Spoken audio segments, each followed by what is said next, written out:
Good day, everyone. Nice to see you all here, interested in our game. Yeah, welcome to a talk which has a French word in the title, which I can't really pronounce, but I'll try. Reinventing an old genre with physics. Bubble Island to Postmortem. So, you see three speakers on stage. My name is Shestakov. Here is Häußler and Hendrick Demmer. Hello. So we are all Unity engineers who worked on the project, and this is the chronological order in which we joined. We work at Wooga, which is a mobile free-to-play games company here in wonderful Berlin. And you already saw that there is a title of some game in the name of the talk. What is Bubble Island 2? Luckily, we have a great marketing department, and they made this trailer for us. Please enjoy.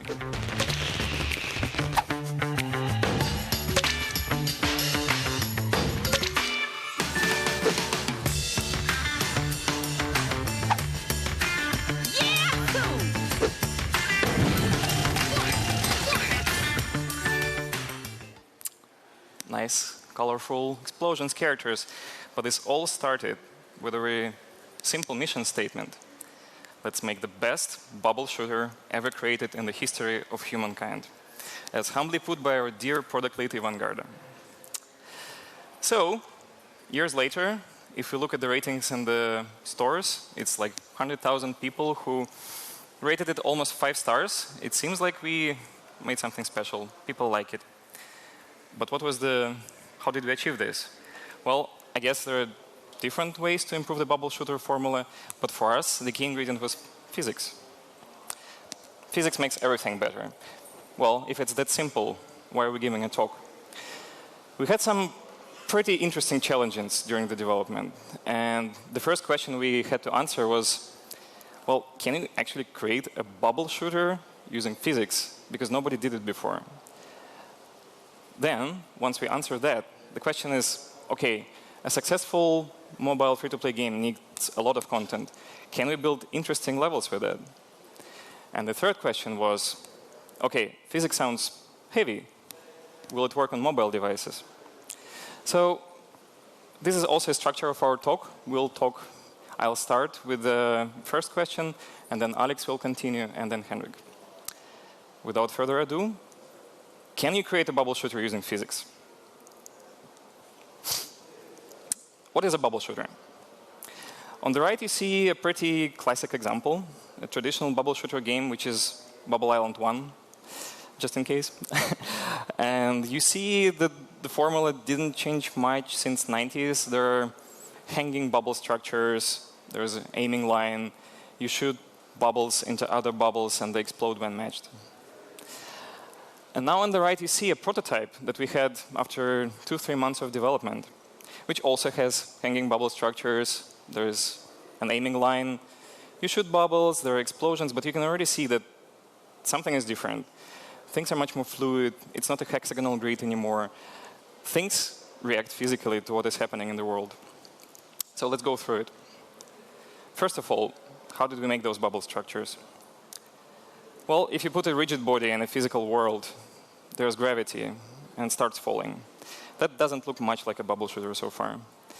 So the first thing we did, we hinged it.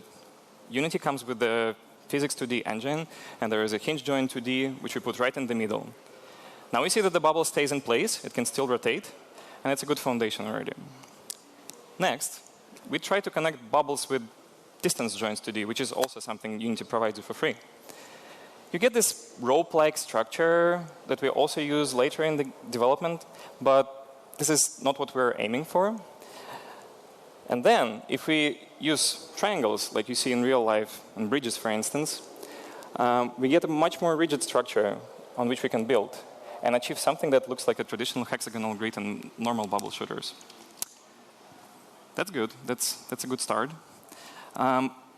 But you're playing this game on a mobile phone, in a tram, everything is shaking and it's hard to aim. We need some assistance. The challenge here was that we don't really own the physical engine. We cannot say, run the simulation 200 ticks ahead and say where the bubbles will be in the future. So we have to somehow predict it. Maybe it will be possible in the future with ECS, but we started on Unity 5.6, so there was no ECS back then. How do we build a reliable aiming line? Normally in the classical bubble shooters, reflections are perfect and the bubbles are perfectly bouncy and there is no gravity affecting them.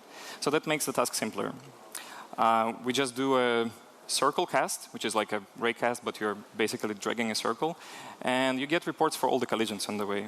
So we do that until the first bouncing surface, and then we calculate analytically a perfect reflection and do it again.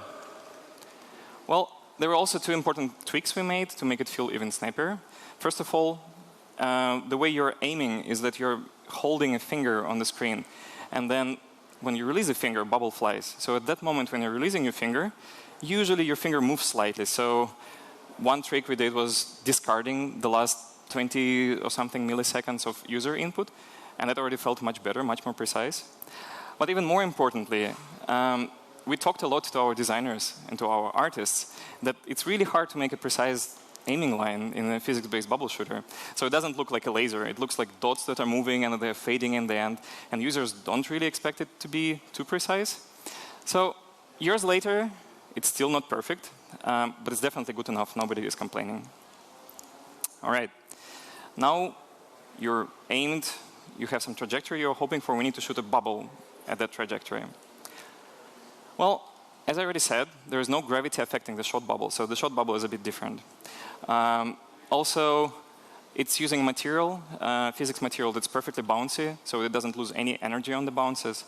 And it's also using a continuous collision detection mode, so that the analytical aiming line we built will match what will actually happen in the physical world. And we only do it for shot bubbles. But also you can notice that there is an outline around this bubble, which is another collider. It's a trigger, and I'll talk more about that. Let's say you shoot a bubble here, close to the group of bubbles of a similar color. And in a classic bubble shooter, you actually expect things to snap, even when they're not touching right away, because users are just used to this feel. And in this case, it will just fly past, but we actually want to attach there in a perfect hexagonal grid. So we use the outer trigger on this bubble to pre-detect this collision, and maybe we should just put it there, right on the grid. Well, we started with that, but it doesn't feel like a traditional bubble shooter users are used to. So we do it a bit smarter. We do another series of casts to determine position that would look nice, that would resemble a classic bubble shooter feeling, and put a bubble to the closest one. So we have physics and we have a classic bubble shooter feeling. Win-win. And that's how it looks on video. As you can see, there is a pink bubble snapping to another pink bubble. At that moment, we create a connection between them, and then we also apply a force, so it feels nice and physical, like it not only attached to the grid, but it also pushed the grid a little bit. So it's all fake. But the most fun part is obviously explosions, right? There are two main reasons for explosions in our game. There are many game elements that can destroy other game elements. And the first one is the same as in classic bubble shooters. You shoot bubble and a group of other bubbles of the same color. They match. They explode. But there was something else. During the prototype development, we noticed that since we introduced physics and things started moving around and touching other things, what if we actually introduced chain reactions? What if there are two groups of bubbles moving towards each other and they have the same color? What if they explode? And that actually became a major discovery for us during the prototyping process, because we kind of invented the first bubble shooter with chain reactions, and it became the main design pillar of our game. And I can't emphasize it more than by using the stupid anvil animation in Keynote. Chain reactions and emergent gameplay were only possible because we added physics to the game, and it made it so much better. So last, I'll just walk you through how we resolve these explosions. It's relatively simple. Let's say we have these two groups of bubbles, one on the left and one on the right. We shoot bubble that matches other bubbles.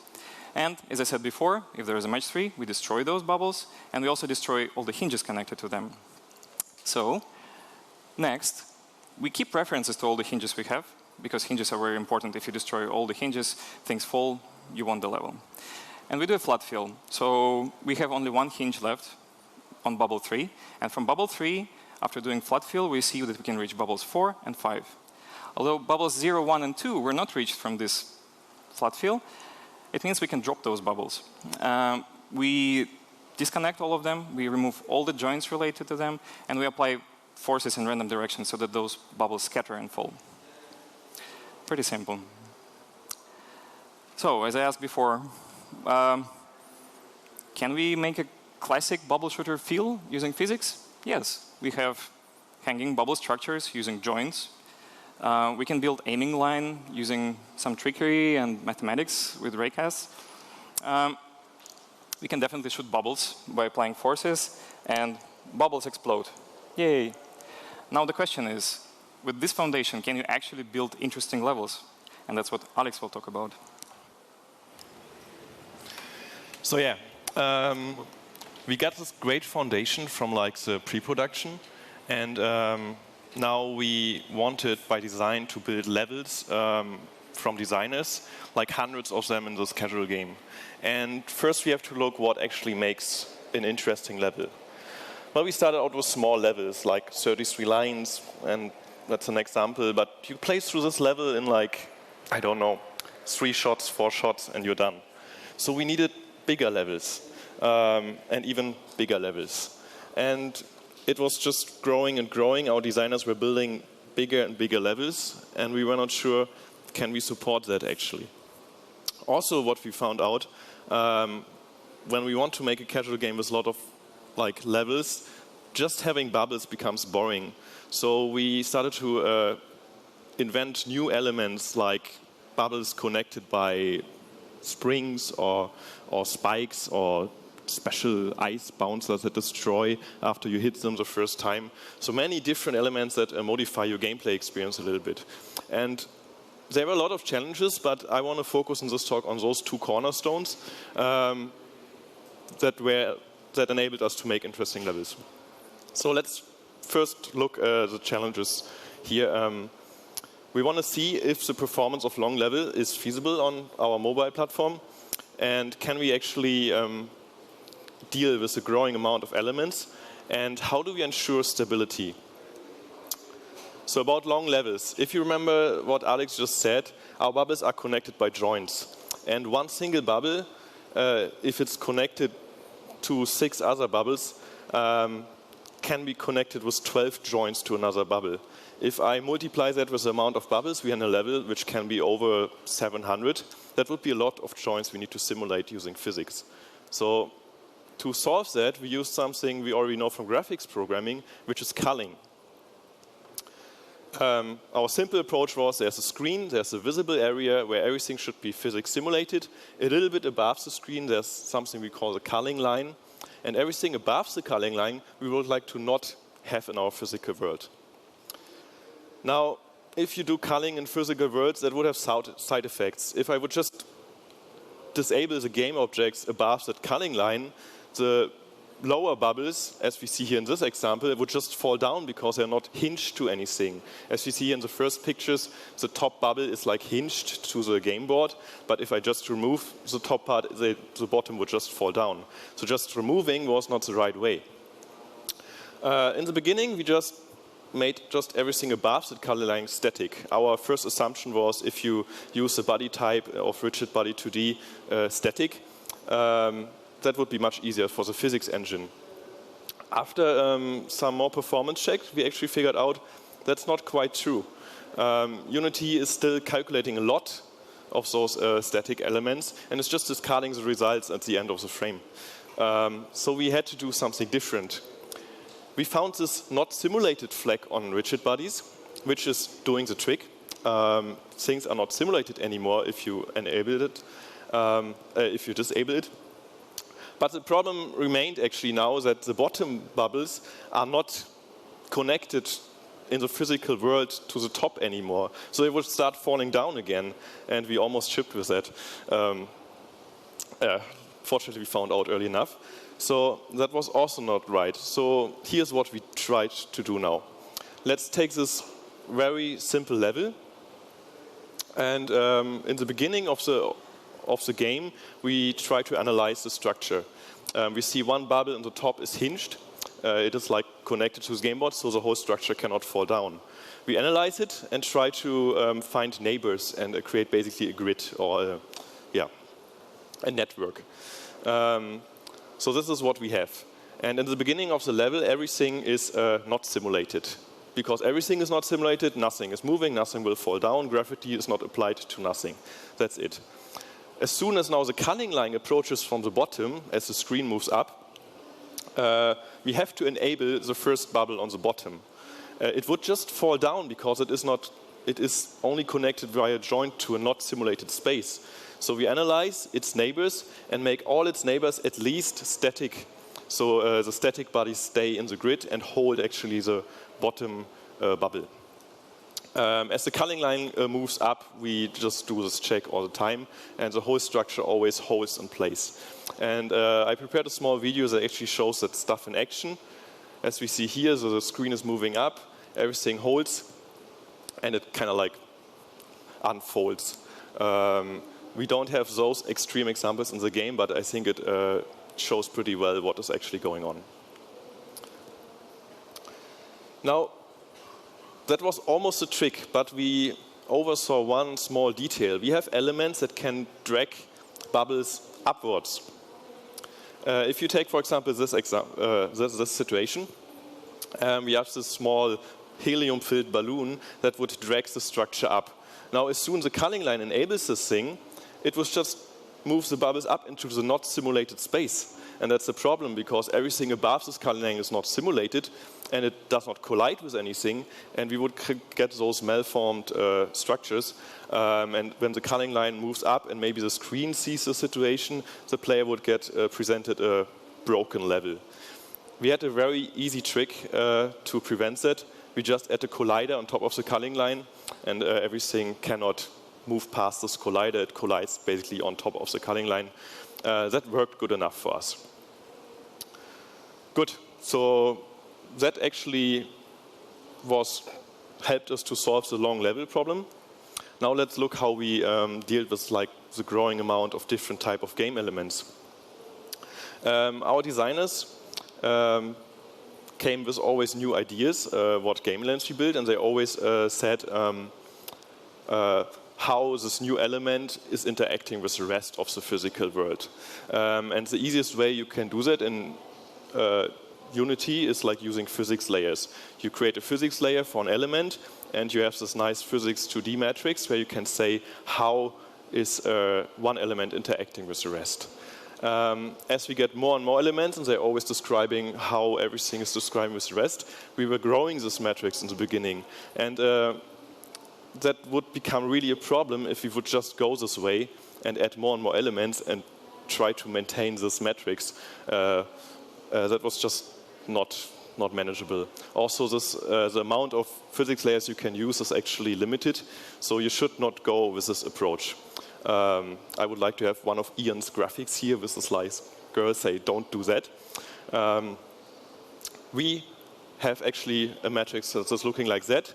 We try to only create a physics layer when we really need one, and we try to create them by categories. So when we create a new game element, we try to put an element into an already existing category and try to really also communicate it to our designers in what kind of layer they actually want to put this element. So far about that. But we also have a lot of trigger zones in our game, and elements can interact with those trigger zones. And a normal way how you would do it in Unity is you have on trigger enter to D function, and you are getting the other collider that's entering the trigger, and you have to get the component and do something with it probably. With the amount of growing elements, that would become a lot of get component calls we really don't want to do. So we used actually tags to solve this problem. We just apply to every game object or element a unique tag. Tags we have like as much as we want. And just do a tag check before we do a get component call. And that also actually just helped us to reduce the performance and like the triggers that have to handle a lot of different game elements. So that's also just another small trick. So now with all those long and big amount of levels, how do we actually ensure that if we build a level, I don't know, months ago, and we are doing some small tweaks on the physics here and there, that this old level is still working? We needed some way to test that. And our approach was to create test levels, very small, condensed levels that test a very specific situation. For example, a bubble-to-bubble collision, a power-up-to-bubble interaction, something like that.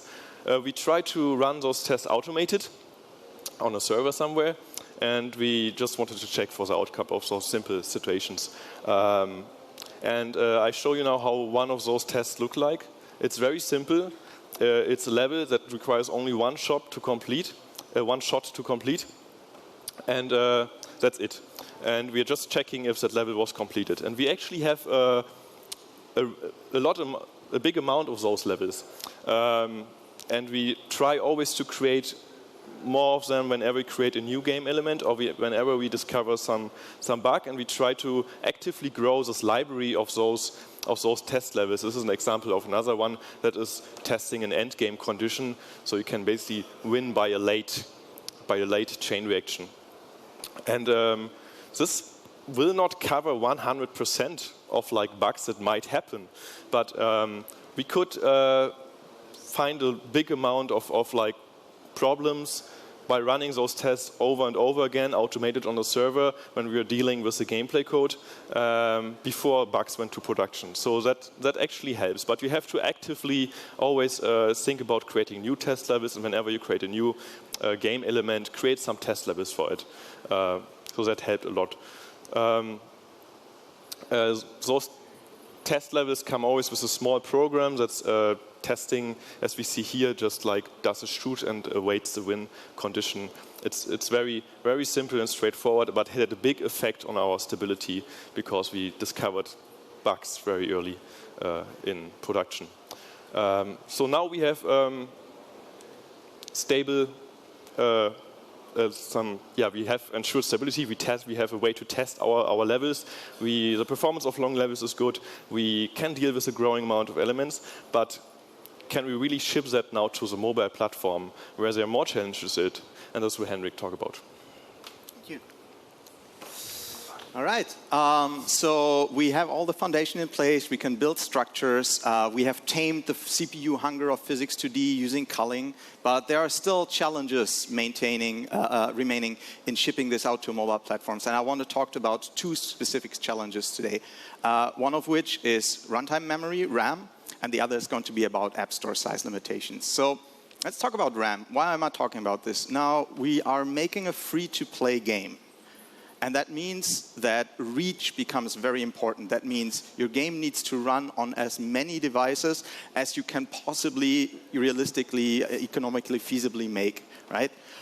In our case, we spec'd a set of minimum devices. On iOS, this was an old generation iPad mini, Gen 2, Gen 3, something like that. And on Android, this was the Samsung Galaxy S3. Now, these are both very much memory-constrained devices. Something like 512, 1 gigabyte, not much of which is actually available to your application. Okay, let's take a look. What is actually in memory during the core game while we're running? Well, obviously assets, a lot of them, and I'll talk about that in a second. But this is a Physics 2D talk, so let's talk a little bit about that. Now, the core Physics 2D engine lives in C++ land. It doesn't consume as much memory, but the backend classes we need to create to actually talk to that engine consume quite an amount of memory. So these are the game objects for each of the elements in the game, as well as their components. For example, all the distance joins components, right? As you maybe assume, instantiating at runtime is an option, but for us this was not optimal due to the main thread stall you incur, as well as due to the complexity of actually objects falling because their connection isn't instantiated yet, right? So what can we do? I mean, we're running into the core game, and we know that we want to have as much memory available beforehand as possible. So we unload everything else. When we exit the meta game and enter the core game, we load this scene non-additively, and that should unload as much as possible from memory. We can also go and call gccollect and resources.unload unused assets, but there's actually an easier and probably better way. Now, if you load two scenes side by side, there might be a frame where assets from both scenes are still in memory because one is being unloaded while the other one is loaded. And you can avoid that by interleaving this loading process with loading an empty scene non-additively. And in that case, you're absolutely sure that at no point assets from both scenes will be in memory at the same time. All right. Assets, I mentioned that. Each new game element requires assets, right? Sprites, particle systems. Audio especially, in our case, had a very big impact. You should absolutely optimize your import settings there. I'll refer you to Ian's talk from yesterday. And keep in mind that all of this affects your loading times as well. Now, as we add more and more elements to the game, that means that more and more assets need to be in memory. And this is a problem. Now, how did we tackle that? We looked at the levels, and we figured out that no level ever will use every single element. So we split these elements up, and then at the moment when we load the level, we only load the gameplay elements into memory that we actually need. Now, we could have done that with asset bundles, but we went with scenes for simplicity, so that is how that looks. Every single game element is isolated to its own scene, which then references its sprites and audio and prefabs and such. And then at the moment of loading that actual level, we additively load only these scenes which we actually need and then embed them into our game hierarchy. And with that, we actually were quite set with regard to memory. Now, let's talk about that other memory limitation that you run into on mobile. If you've been to Jonas' talk on Tuesday, a lot of this will seem familiar. Again, this is about reach. Now, the app stores for iOS and Android come with their limitations. On iOS, you're limited to 150 megabytes binary distribution size, after which your game is only downloadable on Wi-Fi. And this might mean that some users who would install the game will not install it just because there is a warning dialog or because they are not on Wi-Fi. On Android, there's a technical 100 MB limit, and I should say yes, on iOS, for most of our production run, this was actually 100 MB. Moreover, we had to work with a hard requirement from our product department that said that the entire first world should be playable in the game without it ever being online at any point. And that meant, in particular, shipping 240 levels with the game package. Why do I mention level? Okay, let's take a look. So this is a level. It's a JSON file. It lives in our repository. Typical level is around 100 kilobytes. Some particular cases are higher. 617 is our record holder. And with 240 levels, that means 24 megabytes for world 1. Now, this is a bit too large to bundle, right? And moreover, we're now at 13 worlds and counting, so this is almost half a gigabyte of levels. I mean, we need a better distribution format. We don't want to download this. We don't want to have this hanging around in the downloaded file folder. So what can you do? Well, maybe your first approach is something like, let's shorten all the JSON keys, right? That seems straightforward. This is really hard to maintain. There are ways to making that a bit easier. But actually, the reduction you get is not that great. It's a 4x reduction. So is there a better way? Well, how about we just zip compress the levels, right? That sounds reasonable. The compression is great. 25x reduction of level size. But after we decompress the level, we have that whole JSON plaintext in memory, so that can be half a megabyte of just JSON in memory. And more importantly, actually, this might be really slow to decompress and then parse that much JSON on old mobile devices. So there's another idea. This is the third idea. Just use Unity Serializer. You take the level, you put it into a scriptable object, and then you put that object probably not into resources, because having a lot of things in resources, a lot of assets in resources is recommended on mobile. But you can put them into asset bundles and then into streaming assets. The reduction you get is not that great. It's about 5x for our working set, and there is some overhead with regard to asset bundles. But actually, this was good enough, and we ran with this solution for quite a long time. But this is not perfect, right? This is not optimal, and maybe we can do better. Let's take a look at a level. Let's take a look at a level element. So this is the humble bouncer, which shall serve as the example throughout this section. This can be placed independently from the grid. So it can be positioned and rotated and scaled on both axes freely by the level designer. And that means in JSON, it kind of looks like this. It's 171 bytes, roughly, thereabout, and every level can have many, many elements like it, right? Most of this data is just this transform that we're serializing here. And this applies to all of the transformable elements that we have in the game, of which there are many. So what if we use this game-specific knowledge? How can we do that? Well, this is what we went with. Hand-rolled binary serialization. We only use that for distribution. In our repository, there's still the JSON master files. But when we build the game, we serialize this and then write all of these small files into streaming assets so we can load it from there. This means you have to write a serializer and a deserializer for every element. But we can make a little bit use of a class hierarchy, and we can maybe lose some information while doing that. Okay, I want to walk you through how that actually looks like in code. This is the serializer code for all of these transformable building blocks. Now, as you can see, there is a binary writer. And as a first thing, we write the position X and Y as full precision floats to it. And then we build what we call a signature, which is a single byte, a bit mask, which determines whether any rotation or scaling to this has been applied to this element. We write that byte.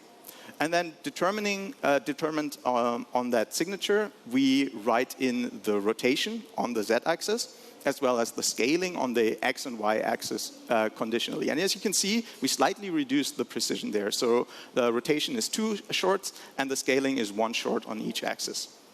And that means that, yeah, compression is good. A single bouncer is now something like 9 to 17 bytes, depending on whether it's rotated or not. This is like a 10 to 19x reduction. This is really good.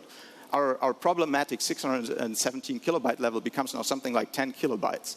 And the way to do that was to make use of the game-specific constraints. All right, pretty good, but there's more. Binary serialization has some advantages at runtime. Now, as you would guess, it is very fast to deserialize. You just traverse a memory stream and then create objects based on that. But it also creates less garbage in a way that is not entirely obvious. So I want to walk you through that. So this is our JSON deserialization path. As you would guess, we just read a large JSON file from disk. We have it in memory as JSON text. Then we parse that and turn that into C# config classes. And then we for each over all of these classes that we have and create Unity objects from them. And as you can see, both of these, the JSON text and all of these C# classes here, are pretty much immediately garbage. We only need them at the very moment that we build all of these Unity objects.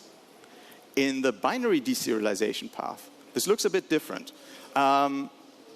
This is how that looks. We create that config object once, and then we read from the input stream, from the byte stream continuously, and deserialize into that same instance, which we then yield out to the for each controlling the deserialization.